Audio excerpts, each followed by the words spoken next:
बिस्मिल्लाहिर्रहमानिर्रहीम अस्सलाम वालेकुम नाजरीन, मैं जवाद यूसुफ हूँ और आप सबको अपने ऑफिशियल चैनल में खुश आमदीद कहता हूँ। नाजरीन, ईरान को 48 घंटों की धमकी देना डोनाल्ड ट्रंप को इंतहाई महंगा पड़ चुका है। इस धमकी के बाद जो ईरान ने अमेरिका के साथ कर दिया है वो अमेरिका कभी भुला नहीं पाएगा।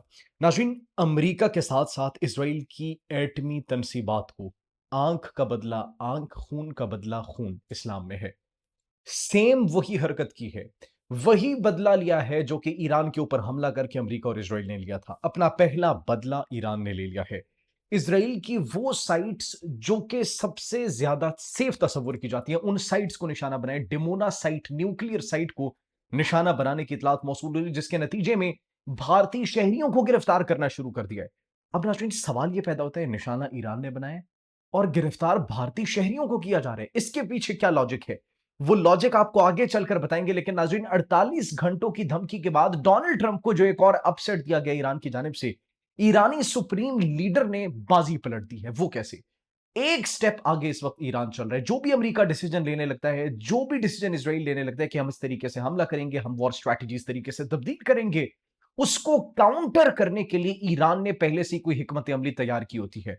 अब नाजरीन, उन्होंने जो 48 घंटे की धमकी दी, यह कहा जा रहा था कि अरब ममालिक के साथ मिलकर, चूंकि खलीजी ममालिक के ऊपर भी हमले किए जा रहे हैं, खलीजी ममालिक के अंदर हमलों के साथ साथ उनकी ऑयल की फैसिलिटीज को निशाना बनाया जा रहा है, उनके जहाजों को गुजरने नहीं दिया जा रहा, तो हम उनको इस्तेमाल करेंगे। लेकिन ईरान ने मास्टर स्ट्रोक खेल दिया। क्या ऐसा मास्टर स्ट्रोक खेला है नाजरीन, वो आपके साथ शेयर करेंगे। इसके साथ साथ कुछ हमले किए गए हैं ईरान की जानिब से, ताजा तरीन हमले, उनकी डिटेल्स क्या है, नेतन्याहू खुद अपने मुंह से क्या बयानात दे रहे हैं, अपने मुंह से ईरान के उन हमलों के हवाले से जो स्टेटमेंट सामने आई है, वो आपके साथ शेयर करेंगे।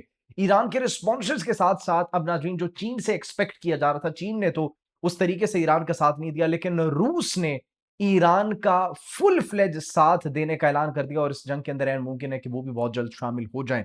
नाज़रीन, ये क्या मामला है, ये क्या माजरा है, इस पर भी बात करेंगे। ईरान की जानिब से लेटेस्ट एक धमकी दी गई है जिससे पूरे खित्ते के अंदर कशीदगी न सिर्फ बढ़ेगी बल्कि पूरा खित्ता नाज़रीन एक ऐसे जो मोड़ पर है वो आ जाएगा जिससे मुझे नहीं लगता कि वो वापस बहाली की तरफ आ सकेगा। कई साल लग जाएंगे उनको वापस बहाल होने में। अगर ईरान ने जो स्टेटमेंट दिया, अगर ईरान ने वैसा कर दिया, ईरान ने ऐसी क्या स्टेटमेंट दी है नाजरीन, वो भी आपके साथ शेयर करेंगे। इसके साथ साथ नाजरीन, जो अमरीकी तैयारे हैं उनको तो निशाना बनाया गया है, उनके साथ साथ ईरानी वजारत दिफा और ईरानी जो पार्लियामेंट के स्पीकर हैं, उन्होंने ईरान की स्ट्रैटेजीज के हवाले से कुछ डेवलपमेंट्स और कुछ स्टेटमेंट्स दी है कि how Iran will be responding in the future. वो क्या स्टेटमेंट है नाजरीन, उन पर भी बात करेंगे। सबसे पहले नाजरीन, अगर बात करें, हमने आपको बताया कि ईरान ने जो सेफेस्ट तरीन प्लेस तस्वर की जाती थी उस प्लेस को निशाना बनाया और इससे बरतानवी मीडिया तक परेशान हो चुका है। डिमोना न्यूक्लियर साइट को उस पर हमला करने की इतलात मुबैना तौर पर मौसूल हो रही है और उसको निशाना बनाया गया ईरान की जानिब से। और नाज़रीन, ईरान की जानिब से जो खुरम शहर मिसाइलों का इस्तेमाल किया जा रहा है, सिज्जील मिसाइलों का इस्तेमाल किया जा रहा है, वो मिसाइल जो कि 80 से ज्यादा क्लस्टर्स में तकसीम होकर दुश्मन को निशाना बनाते हैं, जिनको दुश्मन का एयर डिफेंस सिस्टम, दिफाई निजाम भी मुकम्मल तौर पर उसको इंटरसेप्ट करने में नाकाम हो जाता है। अब उन मिसाइलों से इसराइल की जो सेफेस्ट तरीन साइट थी उसको निशाना बनाया गया। अब नाजरीन, इसराइल का दिफाई निजाम इस वक्त जो ईरान के मिसाइलों को रोक नहीं पा रहा, तो आज से कुछ अरसे पहले तक जो पूरी दुनिया के सामने ये कहा जाता था कि जो है वो ये बिल्कुल इसको कोई डैमेज नहीं कर सकता, इनविंसिबल है ये, कोई इसको तोड़ नहीं सकता, तो अब पूरी दुनिया के सामने वो ईरान ने एक्सपोज कर दिया है। न सिर्फ एक्सपोज कर दिया बल्कि it is an alarming situation for the whole world कि इसराइल जिसको नाकाबिले तस्खीर समझा जाता था, अब ईरान ने उनकी न्यूक्लियर साइट्स को निशाना बनाया है। अब नाज़रीन, इसके साथ साथ जो इजरायली पुलिस है, उन्होंने एक भारतीय को गिरफ्तार कर लिया है। क्यों? भारतीय शहरी को, अब हमला तो ईरान ने किया है, लेकिन भारतीय को क्यों गिरफ्तार किया जा रहा है? भारतीय शहरी को जो नाज़रीन डिमोना साइट के करीब बड़े पैमाने पर तबाही मची है, उस तबाही की वीडियो बनाने पर, उस मिसाइल की वीडियो बनाने पर उस भारतीय शहरी को गिरफ्तार किया कि इसराइल की जो ये तबाही के मनाजिर है, ये आप क्यों दिखा रहे हैं? जो ये नुकसान पहुंचा, ये आप सोशल मीडिया पर क्यों अपलोड करें? तो उस वीडियो बनाने के चक्कर में उस भारतीय शहरी को गिरफ्तार कर लिया गया। अभी तक नाज़रीन, जो खबरें मौसूल हो रही हैं, जो साइट को निशाना बनाया गया, उसके अंदर सैकड़ों अफराद के इस वक्त जख्मी होने की इतलात मौसूल हो रही है। काफी ज्यादा की हालत उसमें से तशवीशनाक भी है। काफियों को जहन्नुम भी वासिल किया गया है। और अभी नाज़रीन जो इजरायली वजीर आजम नेतन्याहू है, नेतन्याहू, चूंकि ये बुरी खबर है, बहुत से लोगों के लिए बुरी खबर भी होगी, लेकिन वो जिंदा है और उनकी जानिब से जो स्टेटमेंट सामने आई है वो क्या कह रहे हैं? वो ये कह रहे हैं कि ये शाम हमारे लिए बहुत ही मुश्किल शाम थी। इतने बड़े पैमाने पर हमले किए गए हैं ईरान की जानिब से कि इसको मुश्किल तरीन शाम करार दिया गया। मतलब तेहरान के अंदर, ईरान के अंदर ईद का समा था, जश्न मनाया जा रहा था, तो इसराइल पर कयामत बर्पा कर दी गई थी। 6 अफराद के हलाक होने की इतलात मौसूल हो रही है, 150 से ज्यादा जख्मी, काफी ज्यादा के नाज़रीन इसमें जो है वो हालत तशवीशनाक भी बताई जा रही है। और सिर्फ यही नहीं नाज़रीन, बल्कि इसके साथ साथ कुछ मजीद शहरों पर भी हमला किया गया ईरान की जानिब से। इराद पर बैलिस्टिक मिसाइल से हमला किया गया इसराइल के। और वादे सादिक जो चहारम है उसकी 72वीं जो लहर है, 72वां मरहला, उसका एक्चुअली आगाज किया गया। 70 से ज्यादा अफराद इनके अंदर जख्मी हुए हैं। बेशतर इमारतें इन हमलों के अंदर तबाह हुई है और इजरायली हुकाम ने इस हमले की तस्दीक भी की है। अस्पताल मुंतकिल कर दिया गया, 10 की हालत इसके अंदर तशवीशनाक बताई जा रही है और 5 से ज्यादा की हलाकत इसके अंदर भी नाज़रीन ये बताई जा रही है। ये हम नहीं कह रहे, ये बरतानवी मीडिया, इंटरनेशनल मीडिया और इजरायली मीडिया खुद रिपोर्ट कर रहे हैं। क्योंकि ईरान जब भी कहेगा तो उसको तो झूठ करार दिया जाएगा, हम जब भी कहेंगे तो झूठ करार दिया जाएगा। तो अब उनका खुद अपना मीडिया ये डैमेजेस शो कर रहे हैं, तो तसव्वुर करें कि हकीकी डैमेजेस कितने ज्यादा होंगे। तो ये ईरान ने जो इजराइल पर शाम नाजिल की है, ये शाम सबसे खतरनाक शाम थी उनकी, और ये वो खुद इस बात को तस्लीम कर रहे हैं। इसके साथ साथ नाज़रीन 48 घंटों की धमकी दी है। किसने धमकी दी है? डोनाल्ड ट्रंप ने धमकी दी है कि अगर 48 घंटों के अंदर आबनाए हरमस को न खोला गया तो अमेरिका का सख्त रद्दमल सामने आ जाएगा। अमेरिका ने अपनी नेवल फोर्सेस तैयार कर लिए, सेंटकॉम को भी अहकामात ये कहा जा रहा था कि जारी कर दिए गए हैं। जमीनी फोर्सेस भी तैयार की जा रही थी और ये ईरान इस लम्हे का पूरे इस जंग के दौरान और पिछली कई दहाइयों से इंतजार कर रहा था कि जमीनी अफवाज अमेरिका की जानिब से भेजी जाए, तब हम देखेंगे कि इनके साथ हम क्या हरकत करते हैं। अब जब ये डिसीजन लिया डोनाल्ड ट्रंप ने इस फैसले के बाद जो सुप्रीम लीडर ने रिस्पॉन्स जिस तरीके से उन्हें दिया और ईरान ने जो अपना मास्टर स्ट्रोक खेले नाज़रीन, that is truly remarkable. How? The question is how. Iran ने तमाम तर अरब ममालिक को जितने भी वहां से गुजरते हैं उन सब के जहाजों को गुजरने की इजाजत दे दी है। आ सकते हैं, जा सकते हैं, एक्सेप्ट अमेरिका एंड इसराइल।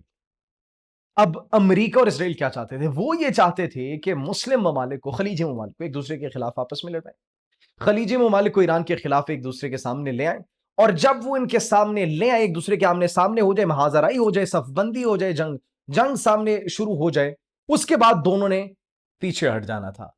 इसी वजह से ये जंग इतनी ज्यादा प्रोलॉन्ग हुई, क्योंकि खलीजी ममालिक ईरान के सामने आ नहीं रहे थे।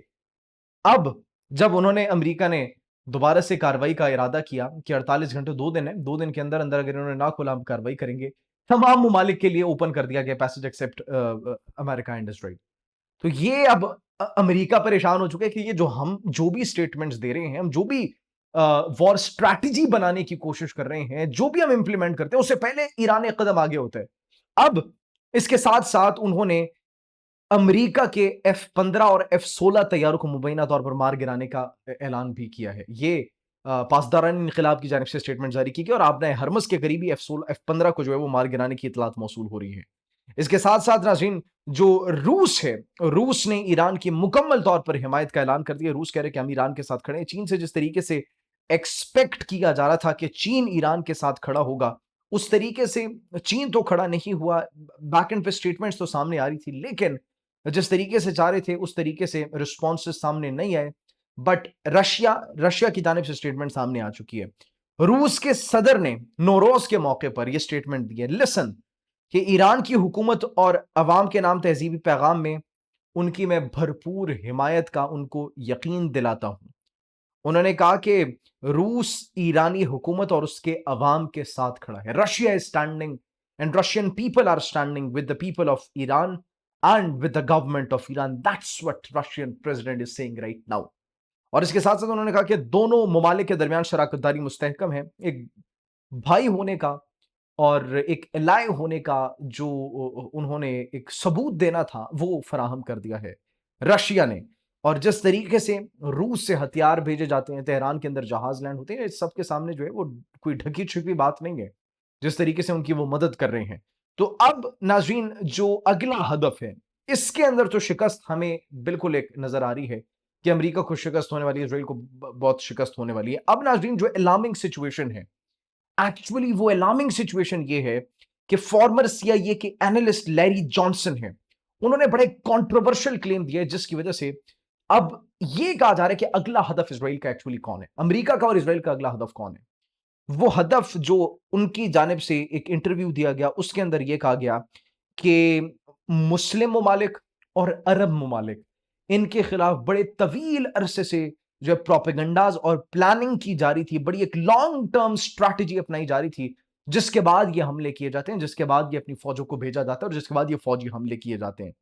उन्होंने कहा कि अब तुर्किया उस फेहरिस्त में आ चुका है जिसको आगे निशाना बनाया जा सकता है। अब नाज़रीन ये स्टेटमेंट ऑन एयर, ये सीएनएन तक पे ऑन एयर ये स्टेटमेंट गई है farmer CIA analyst Larry Johnson की, और वो ये कह रहे हैं कि अगला निशाना, अगला हदफ तुर्किया को बनाया जा सकता है। तो सब जानते हैं कि ईरान, तुर्किया और पाकिस्तान ये वो मुस्लिम ममालिक हैं जिनकी मिलिट्री कैपेबिलिटी पूरी मुस्लिम 57 इस्लामी ममालिक के अंदर से लीड पर है, ऑन द टॉप है, जिनको निशाना बनाने के लिए अमेरिका और इजराइल किसी हद तक भी गुजर सकता है। तो अब इजराइल की जो बुक्स हैं उसके अंदर ये सीआईए के जो फॉर्मर एनालिस्ट हैं लैरी जॉनसन, वो ये क्लेम कर रहे हैं कि उस फहरिस्त में अब तुर्किया सामने आ चुका है। अब देखना यह है कि तुर्किया के ऊपर हमला किया जाता है या फिर नहीं।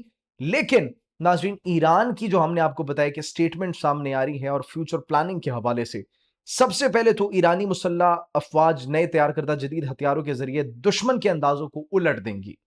That's what the Major General Abdullahi he is saying on this occasion.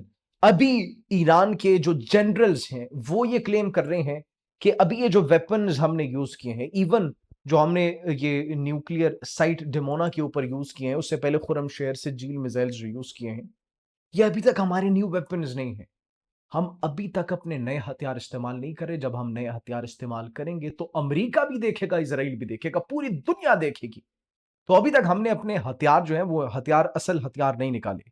और फिर अभी फ़लस्तीनी मज़ाहमती तंज़ीम की जानिब से भी रिस्पॉन्स सामने है। फ़लस्तीनी मज़ाहमती तंज़ीम के तर्जुमान जो हैं अबू उबैदा, वो ये कह रहे हैं कि इज़राइली मिसाइल जब ये मुजरिम इज़राइल पर गिरते हैं तो इन्हें देखकर बड़ी खुशी होती है। ये अब फ़लस्तीनी मज़ाहमती तंज़ीम की जानिब से भी स्टेटमेंट सामने आ रही है। और इसके साथ-साथ नाज़रीन जो हैरत की सिचुएशन है, इस वक़्त हैरान दुनिया को ईरान ने इसलिए कर दिया है क्योंकि उस न्यूक्लियर साइट पर जो हमले किए गए वो बिल्कुल ये एक अनप्रेडिक्टेबल था, और ये इमेजिन भी नहीं किया जा सकता था, तसव्वुर भी नहीं किया जा सकता था कि ईरान इस हद तक इन्फिल्ट्रेट करके उन मकामात को निशाना बनाएगा। बरतानवी मीडिया भी जो है वो ये कह रही है कि हमें इंतहाई हैरत में मुब्तला कर दिया, तज्जियाकार ये कह रहे हैं, दिफाई माहिरीन ये कह रहे हैं कि हम हैरान और परेशान हैं कि आखिर ईरान ने ये कैसे कर दिया। अब नाज़रीन ईरानी वज़ारत दिफा की जानिब से इस जंग के कब तक ये प्रोलॉन्ग होगी, सवाल आते हैं ज़हन में। ईरानी वज़ारत दिफा ये कह रही है कि दुश्मन के मुकम्मल सरेंडर तक और शिद्दत और ताकत के साथ हम इस जंग को जारी रखेंगे, हम सरेंडर नहीं करेंगे। जब तक दुश्मन सरेंडर नहीं करता, हम तब तक जो है वो हथियार नहीं छोड़ेंगे। और फिर इसके साथ-साथ ईरानी जो स्पीकर हैं पार्लियामेंट के, वो ये कहते हैं कि अगर इज़राइल ईरानी मिसाइल नहीं रोक पा रहा, तो that is an alarming situation. ये एक जंग का नया मरहला शुरू हो चुका है। एक ऐसा मरहला जिसको प्रेडिक्ट नहीं किया जा रहा था, लेकिन नाउ इट हैज़ स्टार्टेड। अब जंग का वो मरहला शुरू हो चुका है जिसमें ईरान की डोमिनेंस को पूरी दुनिया देखेगी। इसके साथ-साथ नाज़रीन जो हमने आपको मास्टर स्ट्रैटेजी बताई ईरान की, उससे एक्चुअली अमेरिका इंतहाई ज़्यादा परेशान है और अब ये सोच रहे हैं कि अब दोबारा से हम तन्हा हो चुके हैं इस जंग में। इज़राइल की वज़ह से हमें इस जंग में धकेला गया था। हम फिर से तन्हा हो चुके हैं, तो देख रहे हैं कि अब आगे क्या करना है, क्योंकि अब हरमुज़ तमाम तर खलीजी ममालिक के लिए, तमाम ममालिक के लिए खोल दिया गया है, सिर्फ़ हमारे लिए बंद है। तो व्हाट डू यू थिंक, आगे प्लान स्ट्रैटेजी क्या होगी? क्या ईरान के खिलाफ ज़मीनी कार्रवाई की जाएगी या फिर नहीं? कमेंट सेक्शन में अपनी कीमती राय से ज़रूर आगाह कीजिएगा। जैसे कोई मज़ीद डेवलपमेंट आती है आपकी खिदमत में हाज़िर होंगे। तब तक के लिए मुझे इजाज़त दीजिए। अल्लाह निगहबान।